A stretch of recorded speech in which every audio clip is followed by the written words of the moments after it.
Thank you very much. I'm very pleased to be here celebrating the 10th anniversary of C++ in Düsseldorf. So, correctly calculating min, max, and more, subtitle, What Can Go Wrong? So first, a few words about the big picture. As we all know, the C++ standard library long ago, more than a quarter century, selected operator less than as its ordering primitive. And the library even spells it in several different ways, for example, standard less. In this talk, I will first illustrate and demonstrate why operator less than, no matter how it is spelled, must be used with care, even in such seemingly simple algorithms as max and min. After that, I'll discuss the use of operator less than in other order-related algorithms, showing how easy it is to make mistakes when we use that primitive directly, no matter how we spell it. And along the way, I'll also present a rather straightforward technique to help us avoid such mistakes. Excuse me. I'm very fond of this quote by Alexander Stepanov, the father of the standard template library. He says, "One of the amazing things which we discover is that ordering is very important. Things which we could do with ordering cannot be effectively done just with equality." And with that as background, let me share with you some of my early attempts at implementing some of these simple algorithms. We have, of course, what we might consider the intuitive approach using function-like macros in a C style. And if we were to do that, the macros might look more or less like this. But those of us in the C++ world tend to prefer functions over macros. And if we do that, we can repackage the algorithm as functions, and they would look more or less like this. Of course, now we need one overload for every possible type. I've shown ints, but we would need to overload this for floats and for doubles and for chars and for unsigned and unsigned long, and even standard strings, for example. So the C++ solution to that, of course, is to lift these algorithms and turn them into function templates, which in the C++ 20 style would look sort of like this. However,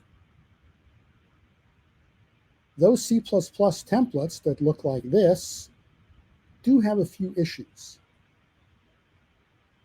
First, the parameter passage, which is by value, as you see, is potentially expensive. For example, if we have arguments that are large strings. And when the arguments have different types, it's really not clear what the return type should be. In fact, can we even compare those kinds of arguments generically? As one example, just think about what it takes to compare a signed versus an unsigned and do it right. And we'll talk about that later, by the way. And of course, our major concern always, are the algorithms correct for all values? Well, the cures for these are mostly straightforward. And in fact, the standard library has built in the cures in the specification. We can certainly enforce consistent types by using a named type parameter, and we can avoid expensive copies by using call by reference to const, but nonetheless call by reference. And after we make those adjustments, we have something that looks like this for min, and analogously, of course, for max. Notice we have a single type T that we use consistently for both argument and return types. Please just recall that when we have L value references to R values, There's some subtleties involved. If we call min and provide temporaries as the arguments, we get a result back that, of course, can be freely copied.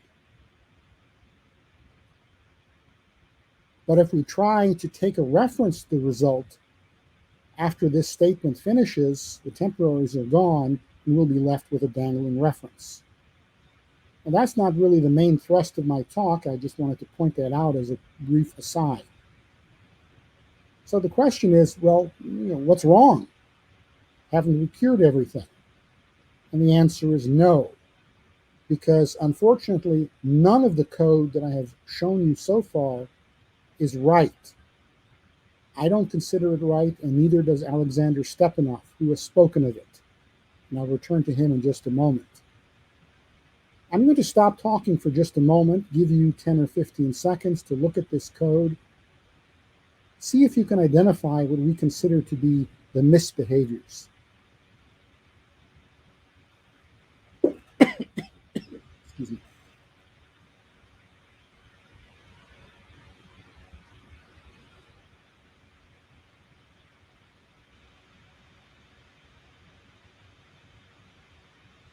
Okay.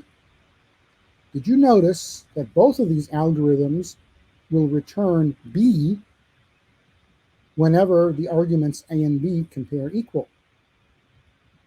Specifically, this is what I'm talking about. In both cases, we'll return B when A equals B. And of course, why should max and min of the same two arguments ever give us the same result? I would argue it should be never.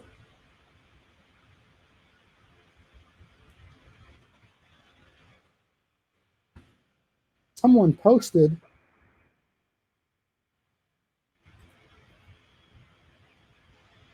that a claim that it took Stepanov 15 years to get these functions right. That's a bit of an exaggeration, but it was a short time. We did not get both of them right the first time. Specifically, the algorithms mishandle the case of A equals B. Now, someone posted, I believe on Stack Overflow, that at CPPCon 2014, which was the first CPPCon, committee member Walter Brown mentioned that standard max returns the wrong value when both arguments have an equal value. And that's correct. I did say that. But the posting concludes with a critical question. Why should it matter which value is returned? Now, I've heard these arguments and observations for decades. And usually the argument goes more or less like this. The claim is that equal values are indistinguishable, so it should really not matter which of the two we return. So this really is not a very interesting case and barely worth even discussing. Unfortunately, for min and max and related algorithms, these are superficial opinions, and unfortunately they are incorrect. In fact, let's listen to what Alexander Stepanov says about his own mistake. If the audio isn't clear because you're having trouble making out his accent, I have subtitling over on the left side of the screen. I mean, how stupid could one be? I mean, one spends decades working on all these orderings and writing mean in the most generic way, and then he writes max, and he screws it up. And the person is me. And you will say, well, but nobody will even remember that. Oh no, people will remember for centuries, because that's the max in the standard library. So for as long as C++ stand, my shame will be publicly visible. So in his own words, Alex Stepanov acknowledges that he made a mistake. So let's talk about that further. The observation is that there are many types that in fact do distinguish values even though they compare equal. Let me give you what I consider to be a bare bones example. Here is a very simple type. named student. It has two data members, a name and an ID for each student. And there's a static data member I have named registrar. And the sole use for the registrar is as a source to initialize a student ID. The name is passed in explicitly to the constructor, but the ID comes from the registrar and is automatically assigned. And the only other component is a member less than, which looks only at the names. Notice that for purposes of less than, the ID is considered not salient. But because each student variable will now have a unique ID number, even equal values are distinguishable. So it can matter a great deal which one min and max choose to return. So the question now is, how do we address this? From the perspective of mathematics, we have the notion of a monotonically increasing sequence. And of course, we in the computing business would consider such a sequence to be sorted. But the converse is not true. And the counterexample is very simple. If you have a sequence of identical values, we would consider it sorted, but it is certainly not monotonically increasing. It's not increasing at all, for that matter. So instead, what we must say is that a sequence is sorted if and only if it is non-decreasing. And this is what allows us to have equal items in a sorted sequence. Now, C++ embraces this viewpoint, and there's the citation in case you care to look it up. It says that a sequence is sorted if for every iterator I and non-negative integer n, indirect of I plus n is less than indirect I, that claim must be false in order to consider the sequence sorted. So what's the key insight from this specification? If we are given two values, let's name them A and B, and we are given them in that order, unless we have a reason to do otherwise, min should always prefer to return A, and max should always prefer to return B. In other words, never should min and max return the same item. Never, never, never. It will be counterintuitive.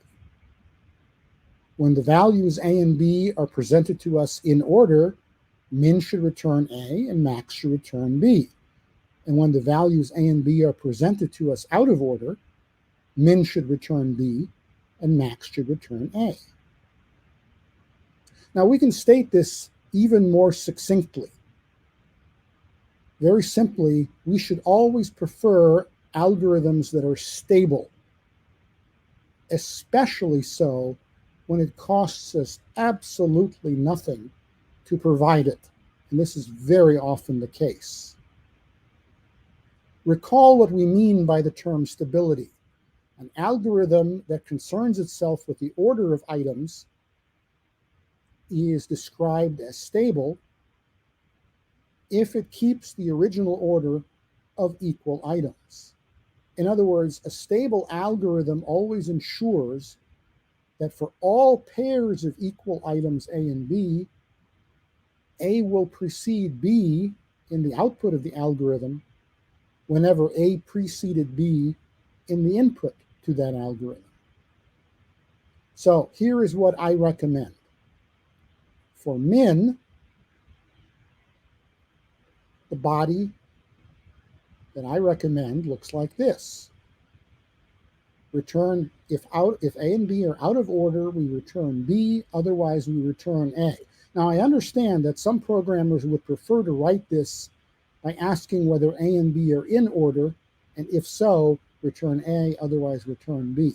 I prefer this formulation because it's closer to what I said earlier. Do we have a reason to do otherwise? The reason arises when A and B are presented to us out of order. If they are out of order, we return B. Otherwise, by default, without a reason to do this, we return A.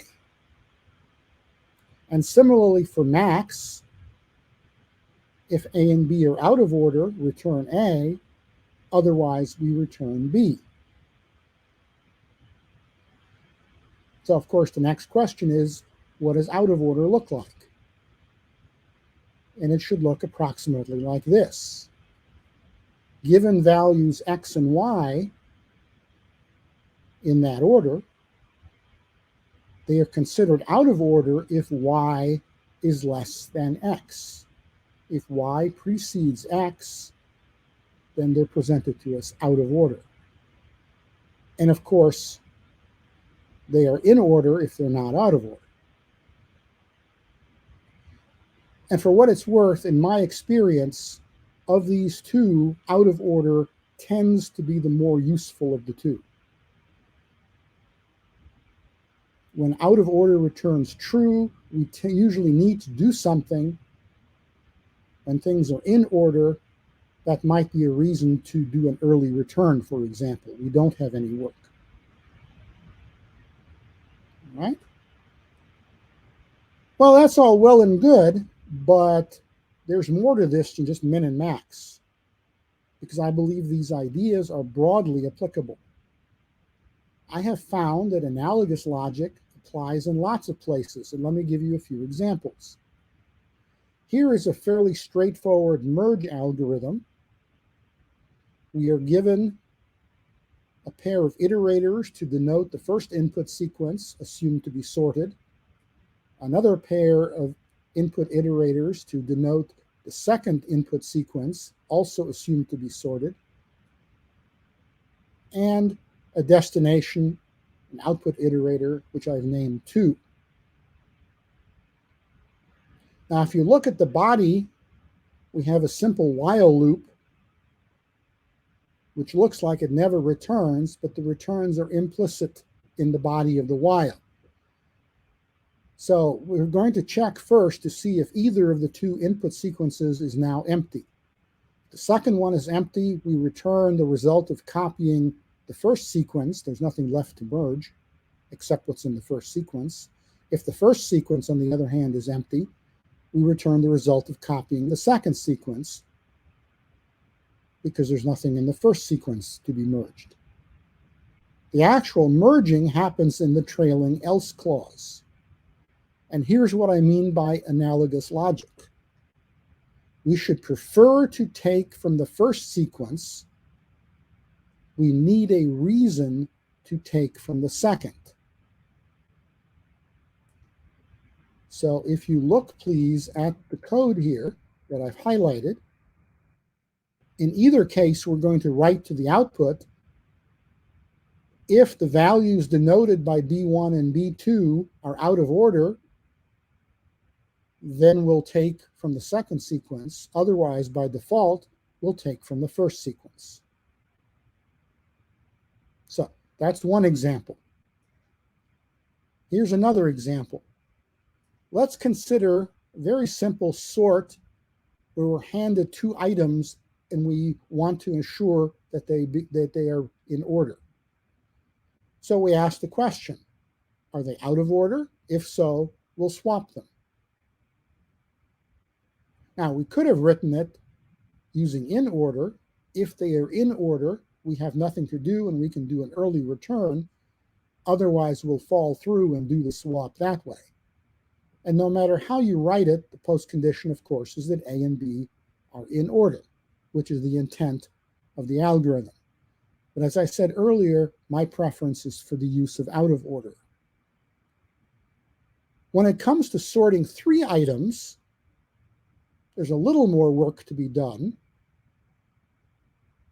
I've written this in the C++20 style, so if you find that the if statements look unfamiliar, it's because this has been allowed by C++20. So in brief, the body of the function says, if after sorting items A and B, it so happens that B and C are now in order, then we can do an early return. Otherwise, if after swapping B and C, it turns out that A and B are in order, we can do an early return. Otherwise, we swap A and B.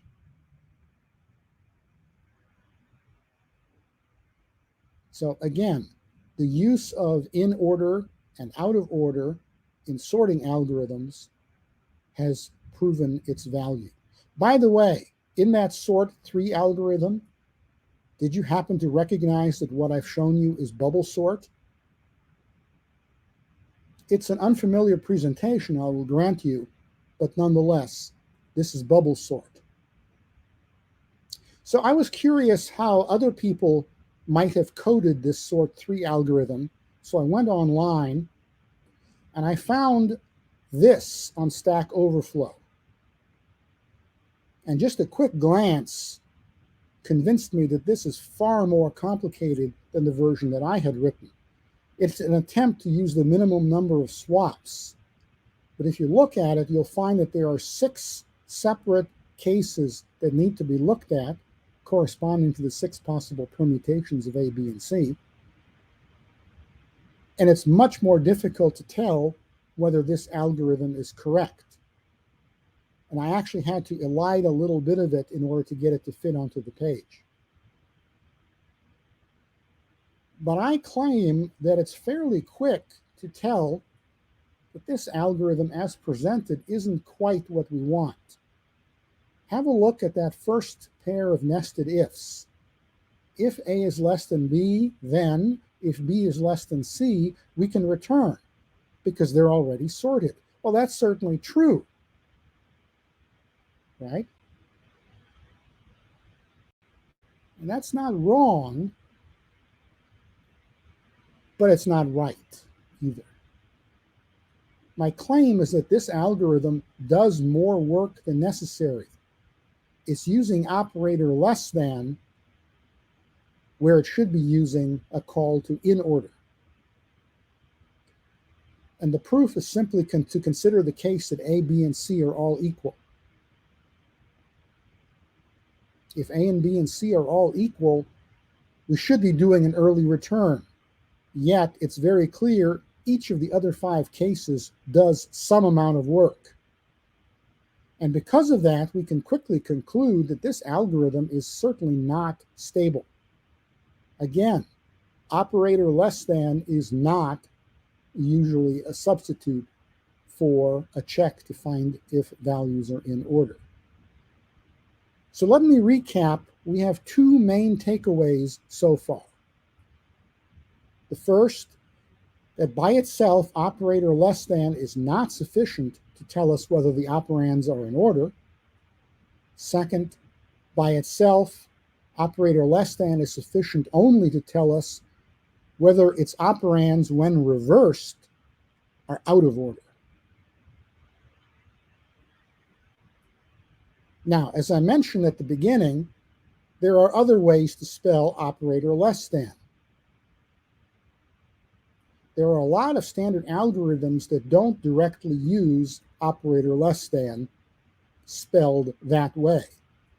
As we know, standard library algorithms often specify an overload that takes an extra parameter, usually named comp, such that the algorithm calls comp of x comma y to decide ordering instead of saying x less than y.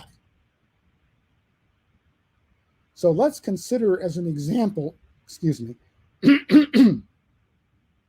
let's consider this algorithm is sorted until. It's not one of the more popular algorithms in the standard library, but it is standard. And this version internally uses operator less than. But there's an overload declared thusly. Notice it has an extra parameter of type compare named comp, and internally this overload will call comp in place of operator less than.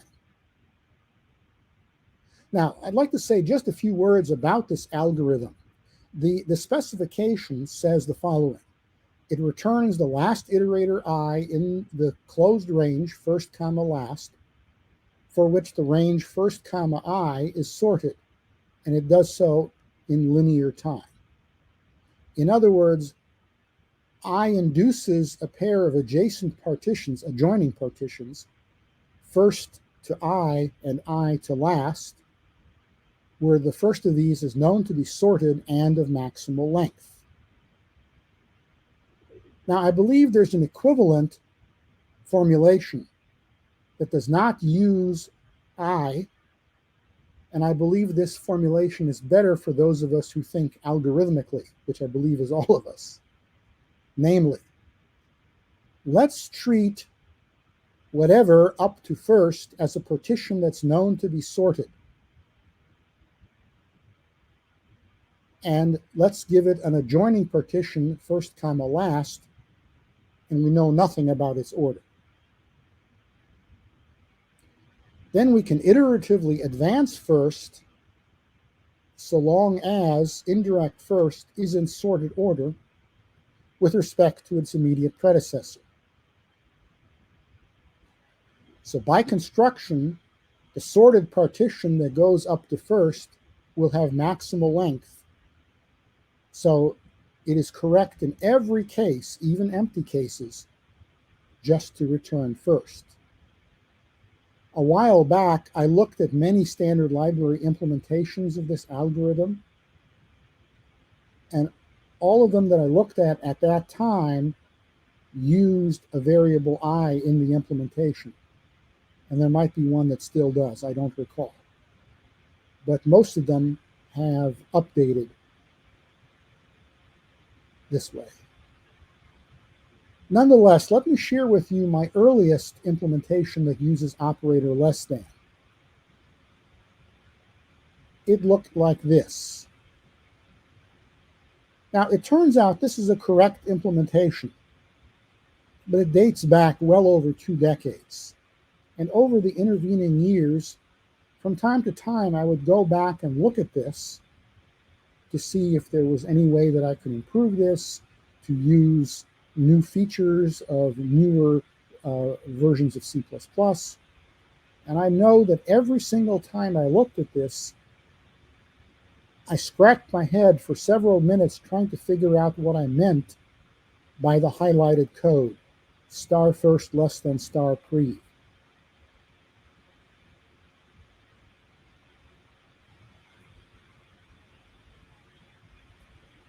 So I finally realized a while back that I should have used a named order predicate such that the code would look more like this, which make this much, much more readable, right? I've introduced an out of order. Now, please note that I do the indirection in the out of order predicate.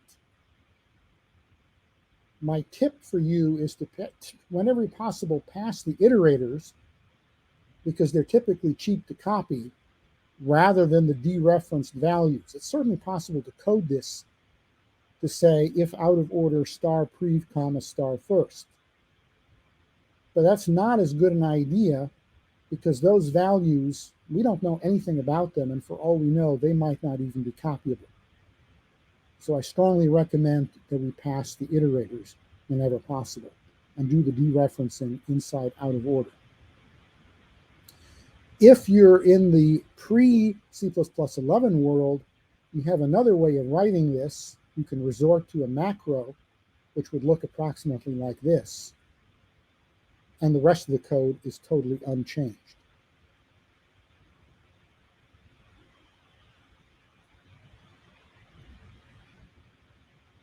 Now, here's what the standard has to say about a comp parameter. It says the declaration compare comp is used throughout as a parameter that denotes an ordering relation. Compare is a function object type whose call operation yields true if the first argument is less than the second and yields false otherwise. Comp, in other words, induces a strict weak ordering on the values. And for all algorithms that take compare, there's a version that uses operator less than instead. Now, I just like to comment that in my opinion, I don't really care for the names comp and compare because I believe they're too general. They're not terrible names, but they're not sufficiently specific. For example, I would prefer that comp had been named less than or abbreviated LT, or precedes would be a good usage if we're talking about order-related algorithms. Does one item precede the other? But nonetheless, even when we have an explicit predicate, I still recommend adapting it via what I've called an order predicate. And it would look something like this. You'll notice this is the overload of is sort of until. It takes the extra parameter of type compare. Here I've named it precedes because, as I said, I believe that's clearer. I've introduced an out of order predicate. Notice I've provided what I consider a better name, namely iter out of order, because I'm passing it iterators. The standard library has set the precedent because we have, for example, iter swap in the standard library. The standard library isn't 100% consistent, though, because there are places where it spells out iterator underscore whatever. Nonetheless, iter suffices for my purposes here. The rest of the body is essentially the same as we saw previously. The difference is the extra parameter and the small change in the out of order predicate.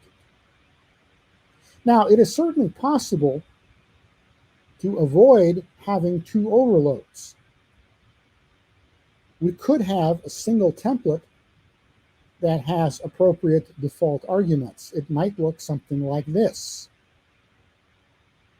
which looks very much like the last version, but I've supplied a default function argument as well as a default template argument. Now, some of you might have a couple of questions about this. One of them being, what exactly is standard ranges less? And the second question, do we need both kinds of default arguments? It sort of seems that we should be able to make do with one. So let's answer those questions. What is standard ranges less? Well, it's a class. It's declared in the functional header, defined in the functional header. It looks approximately like this. I've simplified it just a bit, just for exposition. And you'll notice it has a function template as a member. So if you have a variable of this type, it will be a function object because it's callable through its call operator member template. Do notice, please, that the comparison implemented by that operator is heterogeneous. And sometimes that's exactly what you want. Of course, if both arguments happen to have the same type, it's perfectly capable of doing a homogeneous comparison, and that's fine. I've previously mentioned that there's also standard less, and that's a template who's very similar, but it has an operator parens that is strictly homogeneous. I'll talk a little bit more about that later. Most of the programmers I've talked to nowadays seem to prefer the design of standard ranges less. So the second question, do algorithms like this need both kinds of default arguments? And let's arrive at an answer. Let's review this declaration for just a moment. And now consider a call. Start with an array of some size appropriately initialized. And now let's call the algorithm and provide a pair of pointers, a plus 0, comma, a plus n. So first question, what is the deduced type of parameters first and last? And I hope you'll quickly decide that it's going to be deduced as pointer to int, because both a plus 0 and a plus n have type int star. Now, what type is compare? Notice that the call does not have a third argument, so we're going to have to rely on our defaults. And it turns out the answer is taken from the default template argument. So the answer is standard range is less. The rule here is that the compiler will never infer a type from a default function argument. Okay? And that's appropriate. And this is what enables calling code to default construct a third argument, namely standard range is less. Okay? Now, some of you may be asking, here's a third question. I've looked at my standard library and it doesn't use those default arguments. Well, the reason, the short version is implementers are prohibited from doing so unless it is specified to do so. And here's the relevant citation. An implementation shall not declare a non-member function signature with additional default arguments. And there's a reference in case you care to look it up. So why is that? Why not consolidate the two overloads into one? And the answer is that it's problematic when it's not specified that way. I found this paper back from 1997, almost a quarter century ago, that says the difference between two overloaded functions and one function with a default argument can be observed when you take a pointer to function. Moreover, suppose we have a call that specified a type, but not a value of that type. So here's a quick example of a template named G, which defaults to int as its template template argument, sorry, and a default argument for X. But if the call says, I'm telling you what class T is going to be, it's my type. Now what happens if my type isn't default constructible? The call is in trouble. Okay? Now I should point out that algorithms that are declared in the standard ranges namespace are specified with defaults. So those algorithms do use the consolidation that I've pointed out. But the algorithms in the standard namespace are prohibited from doing so, as I've just explained. Okay, well, it turns out that the standard library has a bunch of what I've labeled disguises for operator less than. I've mentioned some of them.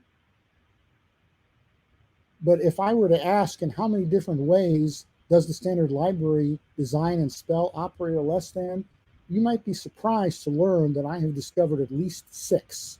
And if you know of more, I'd appreciate you letting me know. Here's a quick summary. Let's go through them very briefly. We have the class template less in the functional header. We've had that since C++98. And as I mentioned earlier, it's callable, but it's strictly homogeneous, 2 arguments, each of type T. In C++14, we provided a specialization of that class template named less of void. Notice that you could never have deduced a less of void. It's just not possible. So this allows us to have heterogeneous comparisons in the standard library, standard less of void. When ranges less was designed, we used the heterogeneous approach from the get-go, and I've already discussed that, so I won't say more about it. In C++20, we also introduced a function template named compare less, We put it for some reason in the utility header. I really don't know why it's there, but it is. And notice it does a heterogeneous comparison for two integer types. Since C++11, we've had an overload set named isLess in the CMath header. It is capable of doing a heterogeneous comparison of any two arithmetic types. And then we have the specification named total order, which is part of an IEEE standard, dates back to 2008, and we absorbed it in C++20 as part of the specification for the strong order algorithm in the compare header. And it is specific to a pair of floating point values of the same type. So it's a homogeneous comparison. Let's look at some of these in a little bit more detail. I have a private version of standard ranges less that looks approximately like this. Oops, sorry, I went too fast. There we go. So we take a pair of values left and right as arguments. If it turns out that both are integer types, I forward them to compare less, which I'll talk about shortly. Otherwise, if they're both arithmetic types, then I forward them to isLess. Otherwise, I do what the standard specifies and compare them with OperatorLess. I don't know why the standard library doesn't do this. I wish it did, but it doesn't. Here's my version of compare less. It takes a pair of integer values, not necessarily of the same type. So first we check whether either they're both signed or they're both unsigned.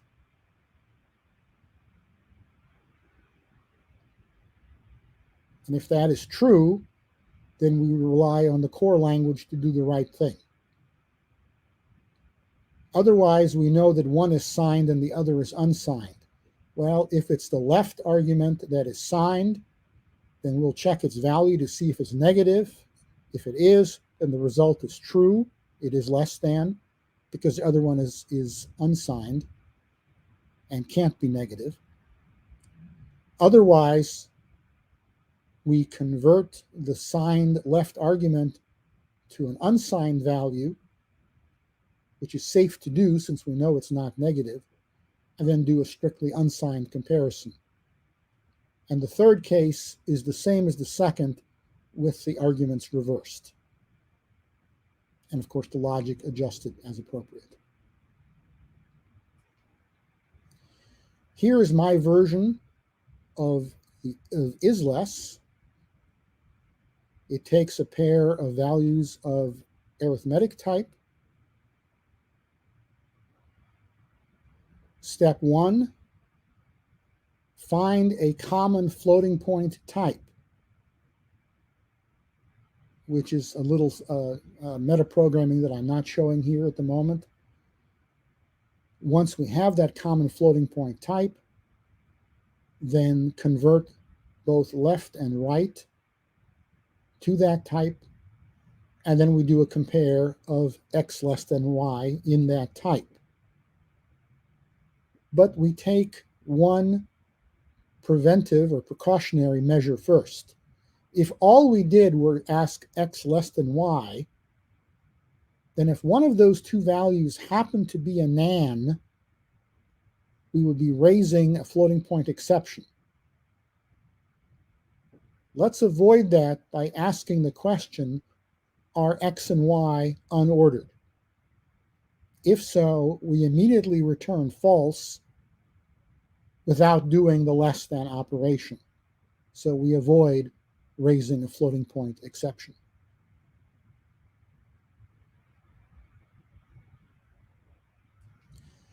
Next, we have IEEE's total order predicate.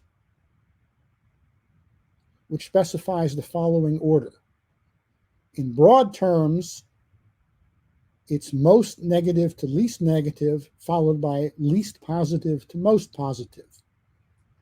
Now, there's some subtleties involved. So first we'll have all the negative values and then all the positive values. But within the negative values, we first have all the negative quiet nans. And yes, there are several, distinguished by what are called their payload bits. And then we have all the negative signaling nans. And we order all those according to their payload bits. Then we have negative infinity. Then we have all the negative numbers, normalized and denormalized, in value order. And finally, negative 0.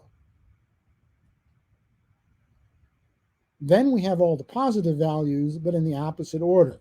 So we have positive 0, then the positive denorms and normalized numbers, then positive infinity.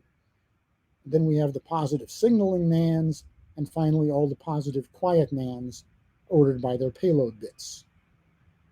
Okay, now that's what's specified by the IEEE total order predicate. Now think about the layout of an IEEE floating point number, and think about it in that light. As we know, compared to traditional scientific notation, IEEE has decomposed and rebased and reordered and adjusted all those parts. The mantissa, the sign, and the exponent. And by the time we're done, everything is base 2 laid out this way. If we have 32 bits, we have the 1-bit sign, 8 bits of exponent, and 23 bits of explicit mantissa. And there's actually a 24th bit, which is an implied 1. If we have 64 bits, the layout is the same. They're just more bits. And if we even have 128 bits, the layout will be the same, but again with yet more bits. You ever wonder why they're laid out in that order? And the answer, it's really for the convenience of the radix sort algorithm. What if you were to treat those bits as a 32 or 64 or 128-bit int?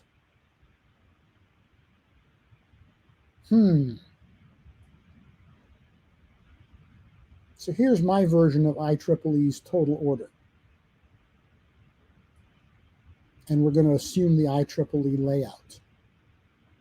So we're handed a pair of floating point values, the same type.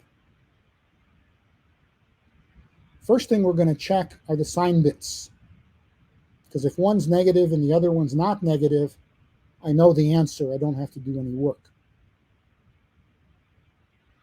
So the interesting part is in the else clause. So the step 1 is let's convert those floating point bits to integers. So let's find a type that's big enough, and again, I have a little bit of meta programming. Given a particular size, namely size of f, tell me the first type of that int32, 64, or 128t that's big enough. And I'm going to assume it's exactly the right size. We could do a static assert to check that, but let's assume that that's the case.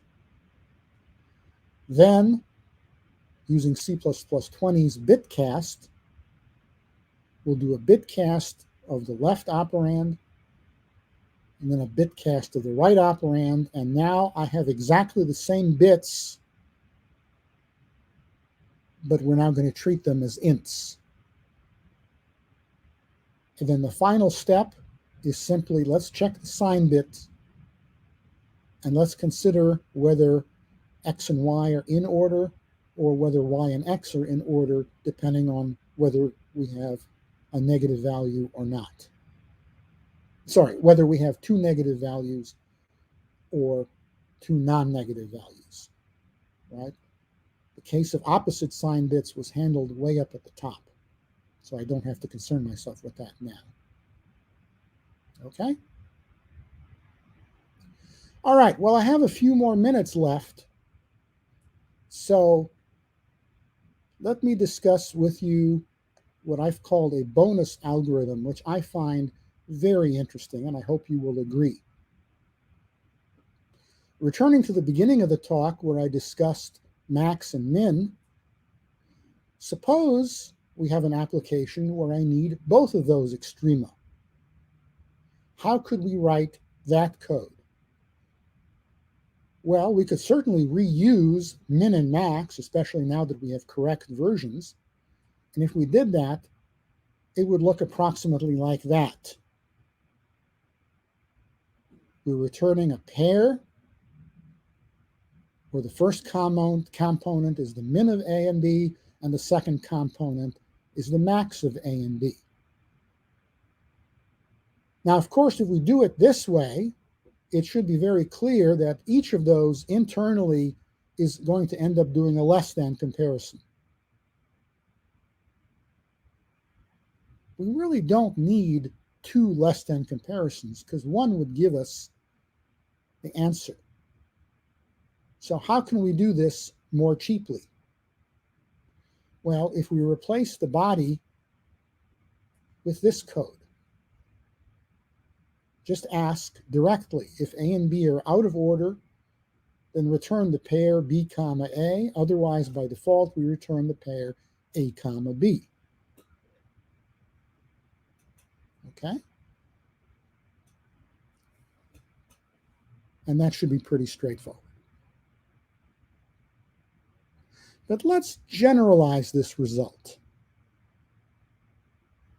Let's consider the min-max algorithm when we have not just two values, but a sequence of values. And we'd still like to find both extrema. Well, we have this in the standard library. It's in the algorithm header. It's named min-max element. And it's designed to take a pair of iterators.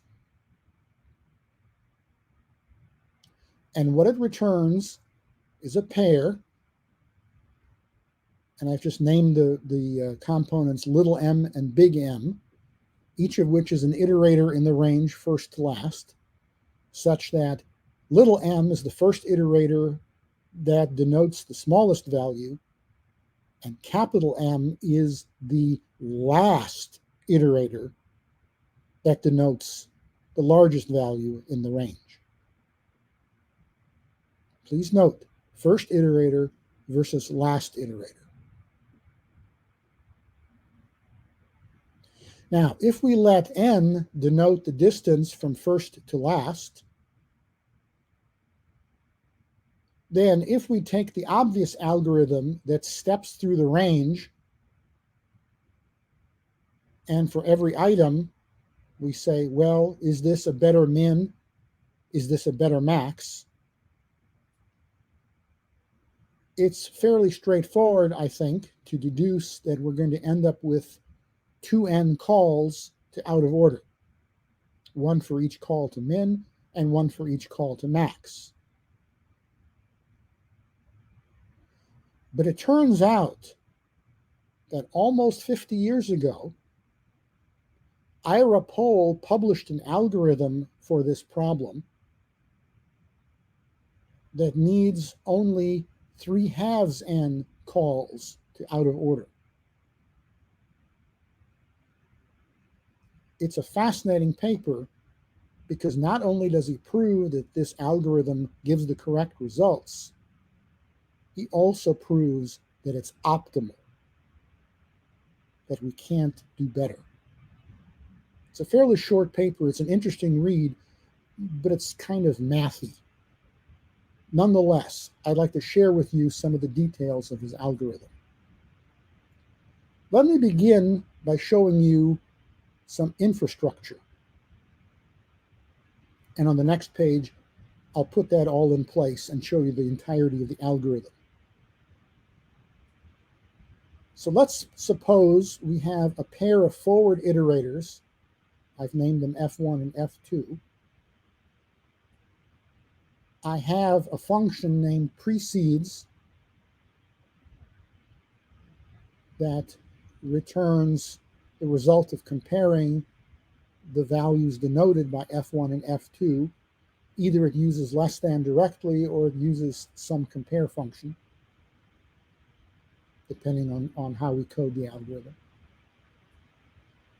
I superimpose out of order on top of that. This is actually an iter out of order.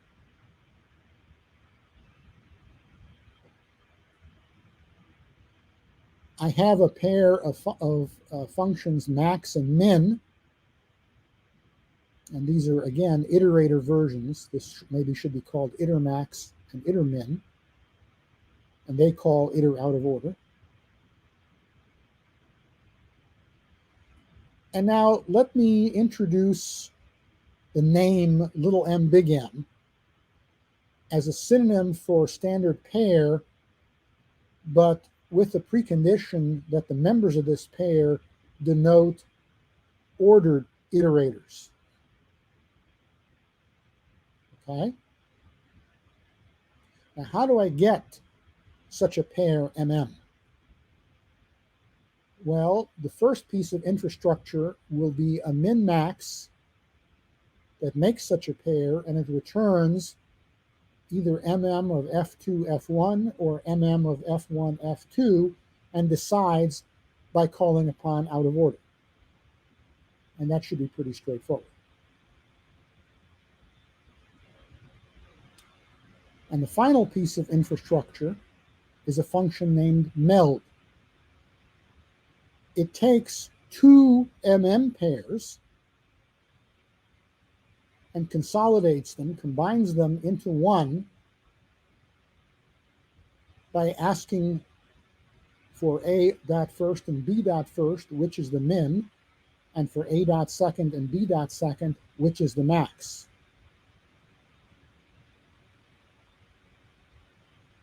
Now, these last two pieces of infrastructure are the key. If you look at it carefully, you will note that there are a total of 3 calls to out of order. One is explicit, the other 2 are implicit in the calls to min and max. And in 3 calls to out of order, which means 3 calls to proceed, so I've got 3 calls to the compare, I have processed a pair of iterators. That's where the 3/2 coefficient comes from. And finally, let's put all of this into context. Here's the complete logic. Please observe that most of the code is for special cases at the beginning or the end of the sequence, of the input sequence. So I introduce MM as before, right? The precondition is implicit, but I don't want to repeat standard pair of forward. So first we handle 2 special cases at the beginning of the sequence. Do we have an empty sequence, or do we have a sequence of a single item, what I've named a singleton sequence? Okay? And this handles both of those special cases. It's not very interesting. Here's the rest of it. Notice the body of the for loop has 3 cases, 2 of which are just special cases. All right? Dealing with the end of the sequence.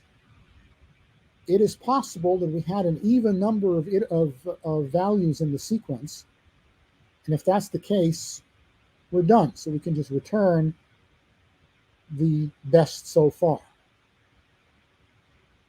Or it's possible we had an odd number of items in the sequence, in which case I need to handle that final item.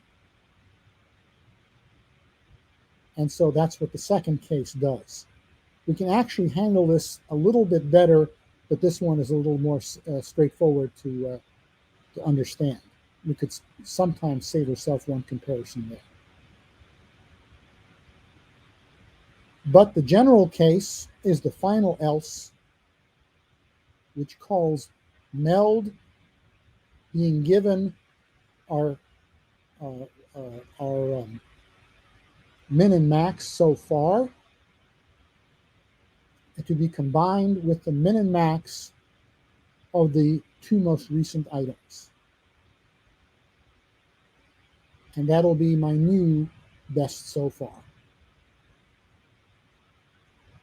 And that's it. And with that, I thank you very much.